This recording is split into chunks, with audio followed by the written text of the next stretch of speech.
Okay, everybody. Good morning, good afternoon, good evening, whatever time it is where you're watching it. We're here at Michelin Raceway, Road Atlanta for the second round of the MotoAmerica Superbike Championship. Also round 2 of the Mission King of the Baggers Championship, among other classes. I'm joined by Sean Bice and by Bradley Smith. Take a look at this.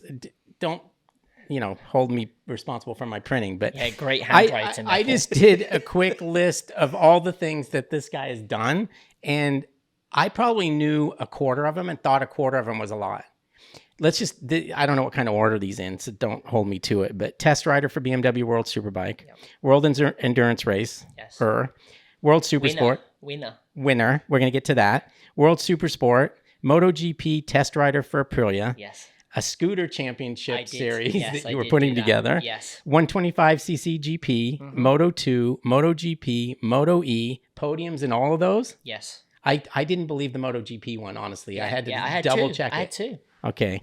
One Suzuka 8-hour. I think that's the endurance you were talking about. Yes. That's a big, big deal. That was huge. People don't know that anymore, how big of a deal that was, especially then. Yes. You've ridden Honda, Yamaha, Aprilia, KTM. Now you're in MotoAmerica Mission King of the Baggers on obviously a Harley-Davidson, and you're only 34 years old. How does somebody... Yeah. This seemed like 34 things. So, and I know these... I don't even know where to begin with you. Yeah. You can hear me, right? Very well. Perfect. Where did it all start? Well, the thing is, I had a motocross career before that. Right. Well, I didn't even want to talk about that. Yeah, I know. So, no, it's been what a journey. And what a career when you put it down on paper like that. And really, I had 3 years off in the middle of it, for the last 3 years, I haven't done anything. Wow. I reached out to you a few years ago with an email just to say, is there anything going? Like, I'm not done. I didn't feel in my heart that I was done, but just nothing was really hitting. That's why, I went and tried the Supersport thing. I went back for a second year in MotoE. To be honest, the test rider at BMW, that was nice, to come back and ride a Superbike, help develop that package, and then obviously have a rider like Toprak go out and win the championship. That was very fulfilling. But yeah, there was just still something that from a racing point of view that I wasn't quite done. So I think I've been asked a lot of questions, in Daytona, why come back, why baggers, why Harley-Davidson? And it's like, I love to ride motorcycles. Yeah, you're addicted. Yes, I am, fully. And I will admit to it. And I never fell out of love with it in the last 3 years. I never officially retired. I never sat down and, did a press conference and said, I don't want to do this anymore. There's never been one morning that I've really had that sensation. I might not have wanted to do that job, but I always wanted to ride a motorcycle. So as soon as Jason Keel emailed, and it was through Chuck reached out, and then Jason reached out and said, there might be something that we can put together. I was like, okay, let's see what happens, and here we are. I didn't even know that was an option. Like, I didn't entirely know what you were doing, but I didn't think you were doing anything. And as you said, you weren't doing anything for a while. And when your name came up, I mean, don't take this as an insult, but I'm like, what are you talking about? Like, Bradley Smith doesn't even do this anymore. Yeah. And then, lo and behold, you come to Daytona. And even your expectations, I don't think were very high. We're low. We're very low. We're okay. Low. Snake's belly low. After Friday morning, we were very low. Right. And then you went out and you get a podium. Okay, you crashed in the second race, picked it up and got some points. Yeah. But you're a bona fide King of the Baggers racer now, and you're just fine. Yeah. Yeah. How? The thing is that I love the challenge of setting up a motorcycle, which is why I became test rider, which is why I did Aprilia, and it really scratched an itch there. I suppose it was first initially why I ended up going to KTM, because everyone was like, why would you move away from a Yamaha, that you've done so well? I think I was running, at one point I got 6th in the World Championship, in MotoGP. I was the best privateer or satellite, let's not say privateer, but satellite rider. I was the next one waiting for my shot to go into the factory team. And, I was a bit like, I want to go and do something else. There's just something about riding this year-old bike that I can't change, that there's no development parts for, that I can't progress. I was a bit, and this was before the times that factory bikes were very similar to customer bikes. You know, my bike was a good 12 to 18 months behind something that the factory boys was racing, which isn't a lot, but when you're racing against Jorge Lorenzo and Valentino Rossi, I probably needed all the help that I could get. Right. So, but that was the main reason. I love testing motorcycles. I love improving motorcycles. I love the puzzle of working with a team and seeing like, okay, what is it that we need to put together to be able to do this, which obviously, you know, made me go to KTM initially and did 2 fantastic years there. Worked with Aprilia for 2 seasons on that one, and then ultimately brought me back with BMW and worked 18 months under there. And I suppose King of the Bag is no different. You know, it's got to a point now where it is a race bike, and we can do something with it. You know, with the lap times that we're able to do, with how competitive we were, I think we were only, I think Kyle's pole position lap time was 1.4 seconds off of Josh Herring's lap record on a factory V2, you know, at Daytona. So that just shows how much these are race bikes and you can actually do something with them. There's regulations, but, you know, I'm hoping that my knowledge can steer Harley-Davidson and we can improve this bike, you know, even better, you know, still. And I'm here for the next 2 years. So looking forward to that. Oh, you are? Yeah. Wow. Yeah. You know, it's funny. I have to tell you this. So almost every week we have an all hands call where we get, well, all of our people are on it. And Chuck had said something about a British rider who was going to be racing in King of the Baggers. So I tried to take a guess. So the first person I said was Randy Mamola. It's not even British. And then not even British. You're like, yeah, oh, okay, I missed that one. I think Paul said no British. And I said, oh, Bradley Smith. Yeah. And Chuck wouldn't say anything. And I don't even know how I said it. I don't even know. I didn't hear it. Yeah. I just thought of you. And I think it's because I've been a fan of yours for so long. And it goes back to something that I want to talk to you about. It's Tech 3. Okay. And I don't even know if I didn't realize you were in Moto 2 with Tech 3 before. Yes. Okay. So tell me this. When you were in Moto 2 with Tech 3, was that Hervé as well? It was. Okay. He's my favorite person in the paddock. He is. And I'll tell you why. Whenever I see him, I don't think he knows who I am, but he makes me feel like he does know who I am. And I love the guy. Do you still have that feeling for him? It's a big quality. And, you know, I don't know how he is able to do that, but that's a big quality of who he is. And he's always called Tech 3 a family. And I've always been like, you know, like, you know, can a team really be a family like this and that? But his is somehow under his guidance and, you know, his leadership, and also with Guy Coulon. Yes, love him too. Who is in there.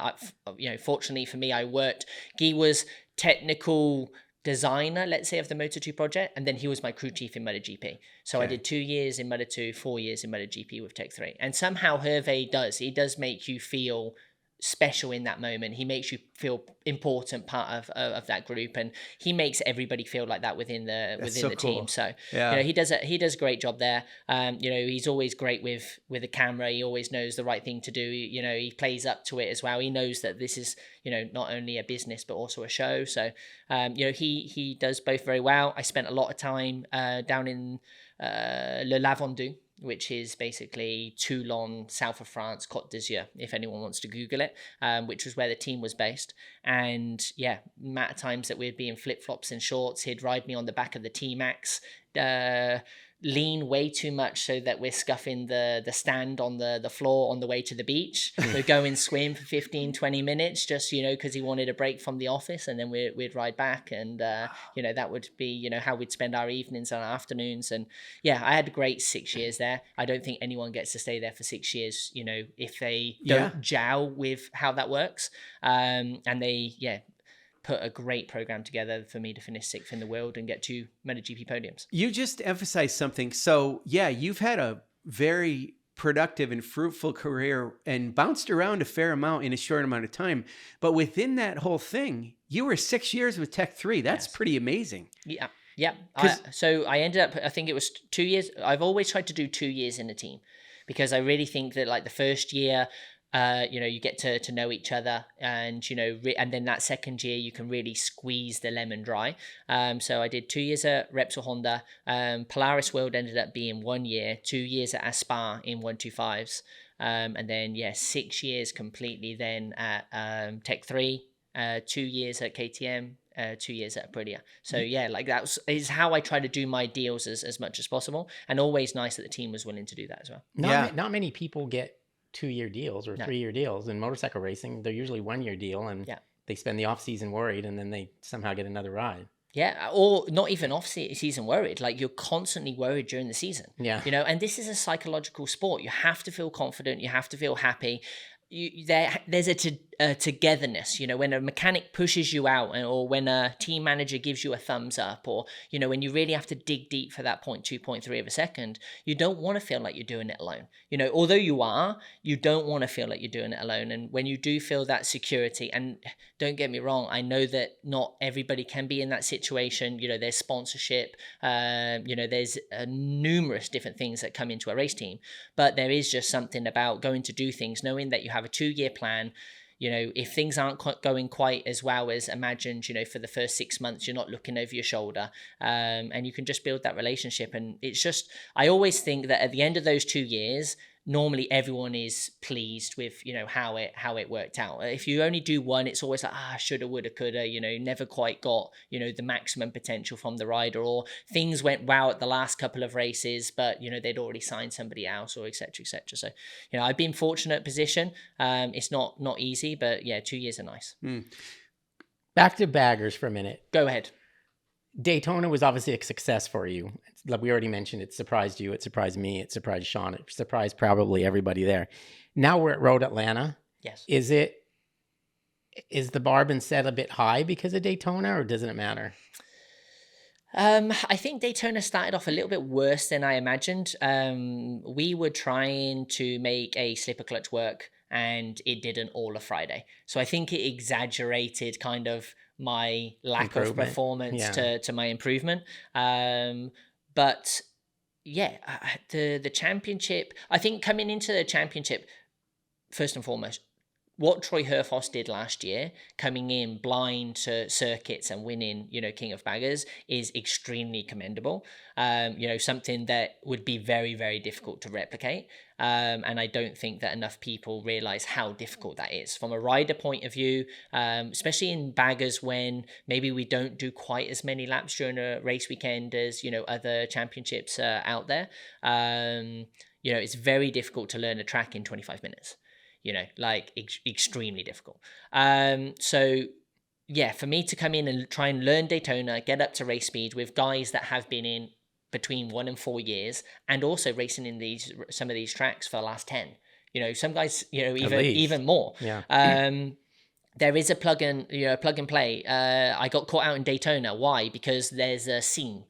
I don't know that you can't run over seams. You know, I've never raced at circuits that have seams that at 30 degrees, they get greasy because of, you know, the resin that they use. So, you know, I'm learning on the fly, and sometimes, you know, you make mistakes. But anyway, coming back to here, we did a great test. We went to CMP during the break. There was still a few development things that we wanted to work on and bring here. So I think we've moved the bike on another step, which we know based off of last year, Daytona we were competitive, and then we were always one step off the mark as Harley-Davidson, you know, compared to the Indian at other racetracks. So we knew that going here, we wanted to be ahead of that game. So we went and worked hard for 4 days there, and then, yeah, see how it shakes out here. Okay, all the stuff you've done in your motorcycle career, Sure. We've already mentioned it, it's a lot. How you sound, and I don't know if it's just the posh accent or the part of the country that you're from, but you sound highly intelligent. Like, no, he does. Oxford. Definitely an accent. Right. Well, that's what I mean. But you don't have you couldn't have fit any education in there other than being a kid. But you sound so smart. I guess it's because you don't have, is it a Cockney accent that sounds a little different? Yeah, there can be, you know, numerous accents, but yes, Oxford is known for sounding posh. Yeah. You know, some people will say also farmer. But let's say when we're in the deep south here, I don't sound farmer. Not when I've been in Knoxville the last couple of days. Yeah. So, you know, Right. So, but yeah, I wouldn't say stupid. You know, I think the thing is with, without going out on a tangent, at the end of the day, education is out of a textbook. You can be taught whatever it is. You've got to imagine that now from 15 years old to now I'm 34, you know, so for the best part of 20 years, I've got an education of traveling the world in so many different, ways, whether that's racing, sponsorship things, as a tourist, listening to different bits and pieces, picking up from specialists in their field, whoever you speak to, and without putting MotoGP too much on a high pedestal, you have to be the best of what you do at that job, whether that's a suspension technician, whether it's a chassis designer, whether it's a electronics guy, whether it's the tire guys. All of those guys are best in the field. And I think that when you surround yourself and you listen to what they say, maybe understand their mannerisms, learn how they put things across, it just rubs off. So I think I got my education, not necessarily from school, but from the great minds that I've been able to work with over the last however many years. Did you know Dave Hopkinson, Kyle's chassis man? He's from England somewhere. Did you know him before all this? Yeah, so Dave's up north. Okay. So he says that we have. So basically, we were at the same place at the same time. I think it was 12 years ago. We were at Alcaraz. He was there, I believe, with Leon Haslam. I was there on a 600 with my crew chief at the time. And we never cross paths. Okay. But yeah, we've been at the same places at the same time. So it's nice to have a familiar voice, inside of under the tent. Yeah, and he sounds completely different from He does. Vastly different. So speaking of that, so your teammate, who you knew before he was your teammate, not now. I'm talking about Cal Crutchlow. Yes. You knew him. Were you guys friends? Were you friends when you were teammates? Are you friends now? Yeah, so the thing with Cal was I didn't really know anything of Cal other than I had followed him very early on in his career. So he was in the R6 Cup inside of the UK, and that was really the biggest talent cup of that time, which I believe was early 2000s. So maybe 01, 02, around that time. I can't, say for dead certain, but I think it was around that time. And I followed that R6 Cup, because the racing was just fantastic. It was everyone on standard R6s out against each other, and they were just mad, because I think it was 16, 17, 18-year-old kids riding standard R6s around British tracks, so it was just amazing to watch the race. So that was when I very first knew of Cal. And then he obviously did some BSB, and I did half a season in BSB in 2005, and then watched him then in Supersport, but never really spoke to each other. So it was always like I watched from afar. But as soon as I was in Moto2, I think it was the second year, he moved into MotoGP. I think it was 2012. And then we started spending more and more time with each other. We had the same management or same manager, which was Bob Moore. Oh, yeah. Of course. So we actually stayed at Bob's quite often. So whether we'd stay during the winter or during the summer break between Laguna and Indianapolis, it was always, we'd always meet, there in Carlsbad. And it was like a thing that we did for 3, 4, 5, 6 years in a row. We have some great memories from around there.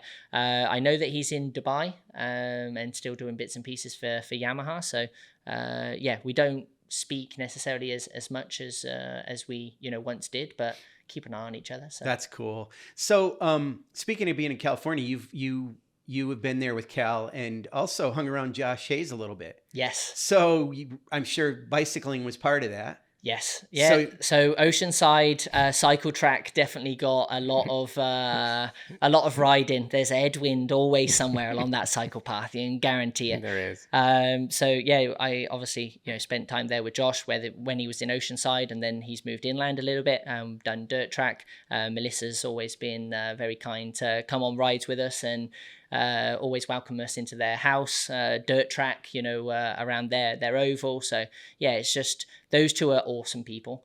Very lucky to have met them in my time, during there, and looking forward to seeing them and spending more time together. Can't believe Josh won last time out. That was something, Crazy, wasn't it? 50 years old. What a boy. You got any? Think how long your list will be when you're exactly. 50. Can you imagine? I got 16 more years. But any good stories? Wow. I think most people are starting to understand this story. So we decided to go out for a friend's, I want to say 50th. And his name is Todd. He only ate fast food. But when he says fast food, it's not fast food. It's just things that move fast. So he won't eat a cow because a cow moves slow. So he'll have a chicken because it moves fast, because he's convinced that that's just how it is. Anyway, we go out for Todd's 50th birthday, and they say, hey, come and do Palomar. And I'm like, well, how long's this ride? And they're like, well, it's at least 85, 90 miles. I'm like, there's no way. Anyway, we start off on the Saturday bunch ride. If anyone knows cycling, the Saturday bunch ride is just ham for the first hour and a half. So I'm already done. An hour and a half in, they're like, oh yeah, and then we're just going to peel off and we ride through the valley, and then we're going to climb Palomar. I'm like, how tall is it? It's called Mount Palomar. Yeah, so yeah, that gives you Mount. an idea. Right. So I'm like, well, how high is this mountain? You know, I'm like, there can't be a real mountain in California. Like, we're down by the beach. No, it's pretty high. Anyway, totally naive. We stop at the petrol station. I realize that I'm in way over my head, because I think we had some pros with us that day as well. So they stop and they wait 15, 20 minutes at the petrol station. I waited about 3. I grabbed a Gatorade and just rode. Sure enough, literally 20 minutes later, they catch me, blow past me, and I'm just like, this is such a bad day for it. Josh catches me, and I'm like, Josh, just go, don't even speak to me. Go to the top, and whenever you guys are done, ride back down, I'll ride with you. I don't need to go to the top today. No, man, we're going to go together. Sure enough, he rode side by side. Bear in mind, I'm that tired, and this thing's that steep, I can't even get to my back pockets to eat any food. So not only am I slow, I'm just bonking and with no sugar inside me whatsoever. Anyway, Josh talked me all the way up. I was zigzagging, nearly got run over by a car coming the other way. Anyway, You were doing that paperboy thing? Yes. Yes.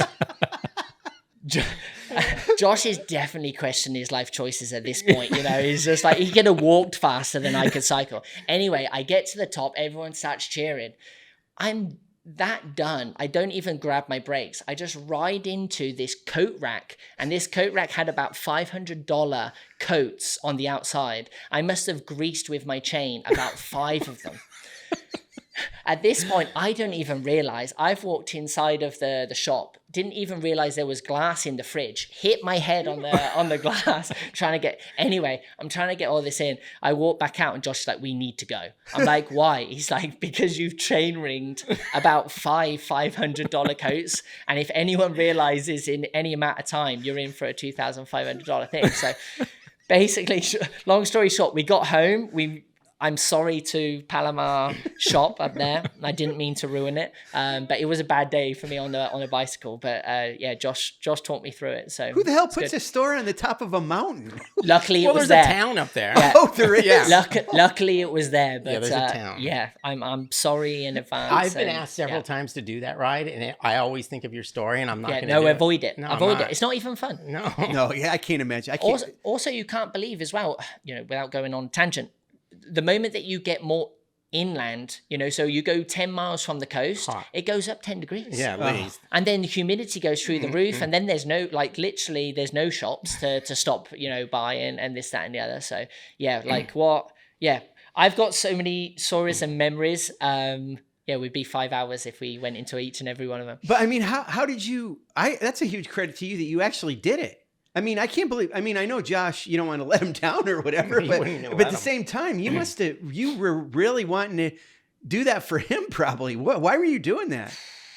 I don't know. There's just no quit, I suppose. And the thing is, Josh, I think, you know, and then also, you know, Josh also being the good person that he is, he's just like, no, we're not quitting, you know, we're not here on a training ride today. We're here for a buddy's day out. You know, it's a birthday, et cetera, et cetera. We're not quitting. And if it takes you 30 minutes longer than it takes you, then that's just what it is. Okay. You know, so yeah, it felt like one of my first under the wing kind of, you know, mentor moments. That's amazing. You know, so that's cool. Like a good story. Yeah. An 88-mile day out with Josh was not part of what I was planning for, but yeah, it was a good day. We had some smiles with it anyway. Where did you lose your pinky? Magello. So yeah, well, fortunately it's grown back. Oh, it is. If you listen to any if you speak to any French doctor, it was going to get infected and they were going to have to chop my whole hand off. But yeah, fortunately, I spoke to the right one at Barcelona race circuit. I've done it twice or 3 times now. So yeah. Oh, you have. There's no high five for anyone It's that a sees high the 4.5. camera. Yeah, exactly. Yeah, or even 3.75 now with the other one. But yeah, just you go through tendons. It's just unfortunate bikes. Either it gets caught underneath the handlebar, or sometimes the clutch lever squashes it. You told us that at Daytona it was all scabbed over and bleeding and all kinds of stuff. I remember a photo of it, and it was your ring finger. And I thought that I didn't think you were going to have it anymore. I thought you were going to lose that thing. No, fortunately. That's the one. To be honest, it grew back better naturally than with a skin graft. Because the first time I did it with skin graft, then the second 2 times the 2 times after, naturally. And it's, But it was both those fingers, the pinky and the ring finger. Yeah. Wow, that's crazy what you have to go stop through. crashing so much on the left. Well, Right. But, you're going to put those gloves on this weekend, and you're probably going to end up opening that up again, aren't you? Yeah, just part Oh, and my parcel, gosh. isn't it? Yeah. Okay, I want to Such ask... a brave, You are. brave rider. Manly man. Yeah, and he from Oxford. I mean, he's posh and tough. There you go. So you got it both going on. They don't make him like me anymore. No. The king of Palomar. Definitely no king, that's for certain. Hey, I want to ask you about one thing. So, in the Michigan Super Hooligan National Championship last year and the year before, Stefano Mesa was riding an Energica Eva Rebelle. You were on a different Energica in the MotoE. Okay, tell us about riding an electric bike. Do you like it? Just twisting the throttle, not having to shift it? Where are you at with those bikes? So probably MotoE helped me with baggers because I was already used to riding something. I work in kilos. Sorry in advance. That's okay. Time 2.2. Yeah, so if anyone can do that maths inside the head, I'm a grease monkey motorbike rider. See, this is where the accent, damn it, yeah. Yes, 260 kilos is 535 pounds. Anyway, but it was around about the 260 kilos, so it got me ready for baggers. Oh, it's heavy, like a bagger bike. Yeah, it doesn't look like it because they're packaged quite small. This is one thing that it's one thing that's quite scary with the MotoE because it's packaged in a very short wheelbase, whereas baggers it's a lot longer wheelbase. So somehow the longer wheelbase is a little bit more easier and forgiving to ride. Anyway, that bike, it was very interesting at the time. The issue is that it was around for 4 years and just didn't develop. You know, with the way that the technology was going, as we saw, as soon as Ducati brought something in, they just brought it in with TC. They managed to shave, I think it was 20 or 25 kilos off the bike. They got more range out of more performance and more range, etc., etc. But Energica did a great job, with the very first rollout of that bike. The lap times that we were doing, most of the time was very close to MotoE, Moto3, sorry. So it was, like 250, 260 kph, down the straights. And then, Michelin made some great MotoGP tires. The first year they were legit MotoGP tires. Wow. So it was just phenomenal. Yeah. And then, as the thing's gone on, I don't want to, but basically it's got greener and greener, we're going to use lemon and orange peel in our tires and this, that, and the other. True. Which it's tremendous, the tire that they've brung. But as someone that just works on out and out performance, I'm just like, man, I wish we could go back to those GP tires. Yeah. They were just phenomenal. But it's great to see where Ducati have taken it, and it was fun to be in there. I was like, the first year was great. I think the second time that I went back and did it, I think my bike had been crashed once too many times, I just never felt back at home. I don't know if it was the tires, but I wasn't fast enough. I wasn't competitive. I just lost whatever it was that I had in 2019. But 2019 was fun. The acceleration on the bike, I mean, pretty fast, right? Did you notice it? Yes, but this is one thing that people don't necessarily understand. Torque output is actually mapped. So everyone thinks as electric bikes as on-off. But we could actually map it to where we were in the throttle. So we had electric throttle, and we just mapped the torque output to the shape that we wanted relative to where you were. So that's incredible. Actually mapped it very similar to a combustion engine. Yeah, you make it feel like a piston engine. Because a torque is torque, Yeah. whether it's electric or combustion. So we just mapped it out how, we would necessarily, want it. So yeah, it was very linear. It had a cap, where it just didn't push anymore. Yeah. When the engine was fresh, it would go a lot faster. So like you could always guarantee in the mornings, because just, as soon as the electric, I don't know whether it was the battery or the motor got hot, you just lost, probably 10-15% of your power. But in the mornings, they were great. It was great fun. One more on that one, just real quick. Was it weird for you not to shift it? Not really. Right. Because I think the reason to shift is what you can hear. Yes. So then it's not there because it's just a long RPM. So you don't actually have the feeling that you need to shift, because shifting is based off of, what you can hear, like the sensation that you're getting is the engine dying on power, but that wasn't the case. We did play around with sprockets, so you could actually gear it, for, slower tracks and faster tracks and, where you wanted to be inside the RPM. Yeah. So you play around a little bit with that, but shifting was fine. Yeah, you're right. If you don't hear it or feel it, you don't feel like you got to reach for something. Yeah, exactly. So, okay. The clutch was the weird one though. Yeah, right. Like the amount of times that I would go for the clutch or coming into the pit lane or something like that, that was the weird one. Yeah, I have an electric bike. It goes like 75. Yeah. But it doesn't have anything on the left-hand side at all. They had an option of putting a brake on it like a scooter, and I'm like, I don't want that. I'm used to pedal, so I've got the pedal. Yeah, I had the rear brake on my hand. So it helped me to launch because you preload the engine. Yeah. So it helped with the start. But the most tension I've ever felt on a race start is the electric because it's quiet. Yeah. Yeah. I don't know what it was, just the eerie silence of light on. It's almost like when the noise is the distraction.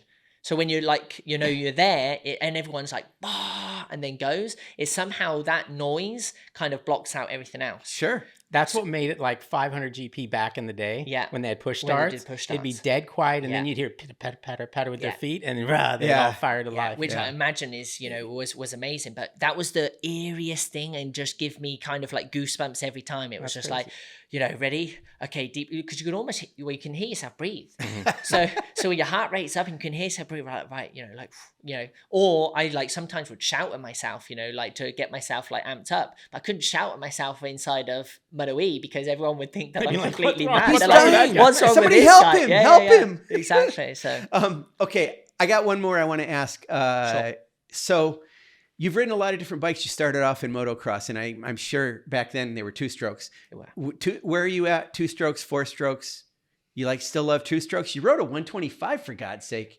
GP, that's incredible. Yeah, I'm still a 2-stroke man. Yeah, you are. I am. Absolutely. I am. I have a 250 2-stroke motocross bike, and I can't seem to get away from it. Whether it's Yamaha, Husky, KTM, I'm 2-stroke. I like the feeling of power. I like the lightness of a 2-stroke. Granted, I can't go as fast on it as what you can on a 4-stroke. I'm not manly enough for a 450, but a 250, I feel that I have my technique more or less down to do it. I think only Eli Tomac is manly enough for a 450. So, but yes, I am a 2-stroke guy. One of my first bikes was a KX60. It wasn't even 65s back then. It wasn't even disc brakes. I was still, this side of the millennium. So it wasn't until 2000 that they come 65s and 85s with disc brakes. So I still remember. I actually have one. Still in my garage. It's one of the only bikes that we have kept, but my dad tried to keep her first bike from all of us because I come from a family. My sister raced, my brother raced, and I raced as well, just motocross. So yeah, he's kept the first bikes on all of us, and it's nice to look inside the garage. I'm so glad to hear you say that.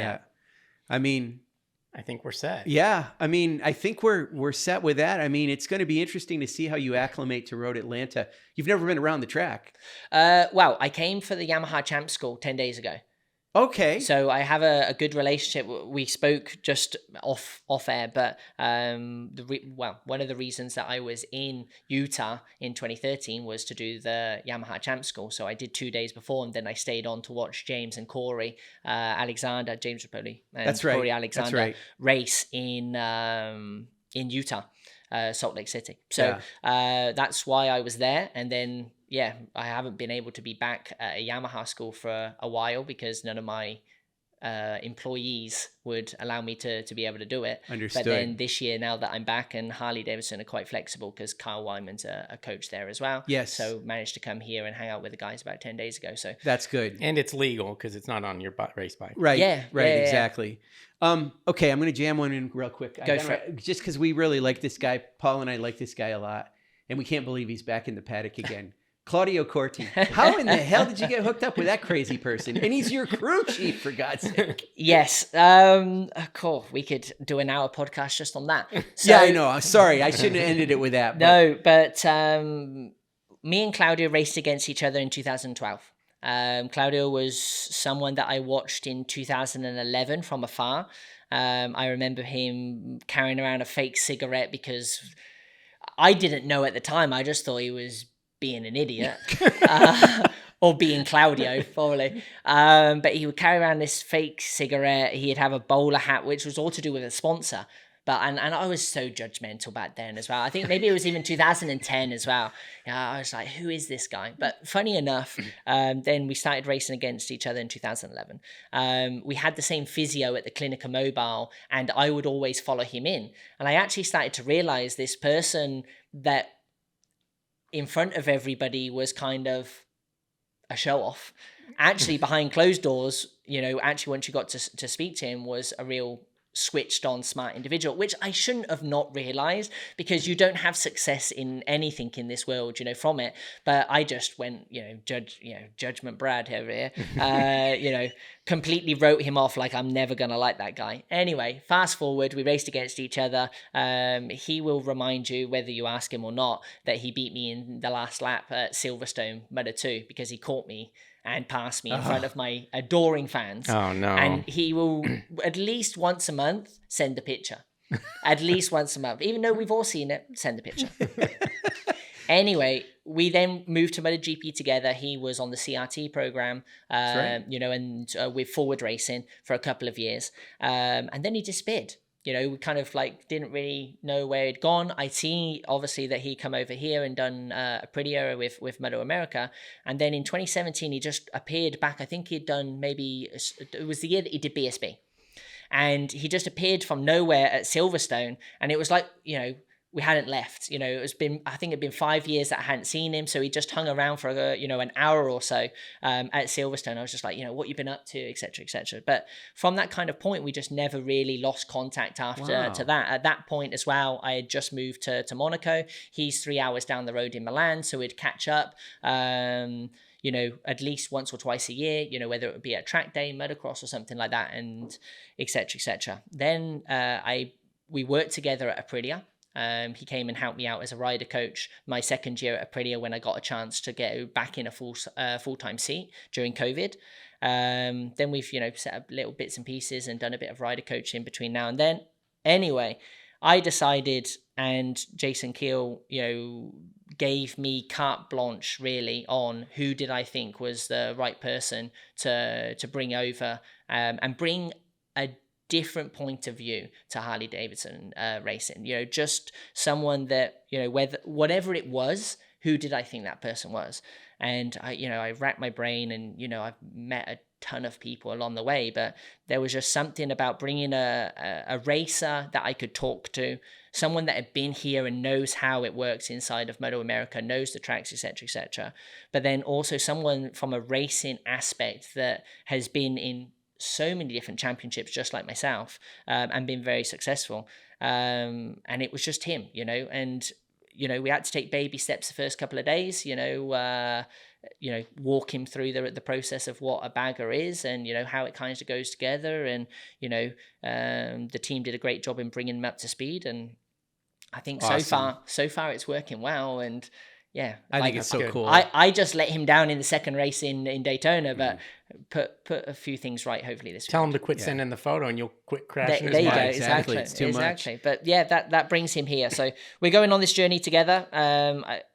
Very thankful to get to travel around the US to see a different race championship, to go to so many different places that we will this year. meeting, new fans a lot along the way. And I've heard in Atlanta, it's pretty good turnout for people coming, and Road America is going to be our home race, for Harley-Davidson there. So yeah, it's just an awesome adventure to be on, and why not get to share it with friends? Glad you're here with us. Thank It's you. awesome. Thank you. Okay, if you're in driving range, riding range, come watch them race this weekend. Yeah. If you're not, make sure you look for MotoAmerica Live Plus, and we'll have all our action on there. So that's it for now. Thank you, Bradley, and good luck this weekend. Appreciate it. Thank you. Thanks, Bradley.